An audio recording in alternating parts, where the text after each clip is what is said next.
is from All the King's Men by Robert Penn. It is my favorite banned book because I think it is a timeless story of how power can corrupt and how you can't run away from your past and how you have to learn from it. And I think that those are valuable lessons for everybody to keep in mind. So I'm going to read something from the first chapter.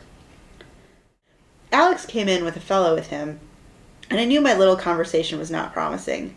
My mission was of some delicacy, not fit for the gross ear of a stranger. I figured that might be the reason Alex had his friend in tow.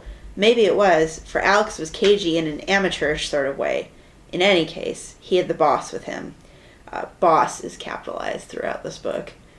Only, it was not the boss, not to the crude eye of the homme sensuel.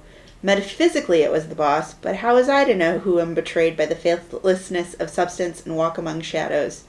Fate comes walking through the door, and it is 5 feet 10 inches tall, and heavyish in the chest, and shortish in the leg, and is wearing a 750 seersucker suit which is too long in the pants, so the cuffs crumple down over the high black shoes, which could do with a polishing, and a stiff high collar like a Sunday school superintendent, and a blue striped tie which you know his wife gave him last Christmas, and which he has kept in tissue paper with the holly card, Merry Xmas to my darling Willie from your loving wife, until he got ready to go up to the city in a gray felt hat with the sweat stains showing through the band.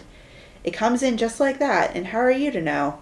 It comes in, trailing behind Alex Mitchell, who is, or was, before the piano player fulfilled his mission in life, 6 feet 2, of beautifully articulated bone and gristle, with a hard, bony, baked-looking face and 2 little quick brown eyes, which don't belong above that classic torso and in that face, and which kept fidgeting around like a brace of Mexican jumping beans.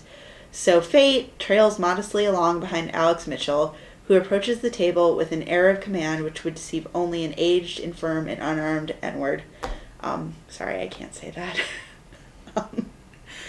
Alex shook my hand and said, "Hi, pal," and slapped me on the shoulder with a palm that was tough enough to crack the American black walnut, and paid proper, I'm going to murder this word, obeisance to Mr. Duffy, who extended a hand without rising, and then as a sort of afterthought, he jerked a thumb toward his trailing companion and said, "This is Willie Starks, gents, from up home in Mason City. Me and Willie was in school together. Yeah, and Willie, he was a bookworm. He was a teacher's pet, wasn't you, Willie?" And Alex wickered like a stallion in full appreciation of his own delicious humor and nudged the teacher's pet in the ribs.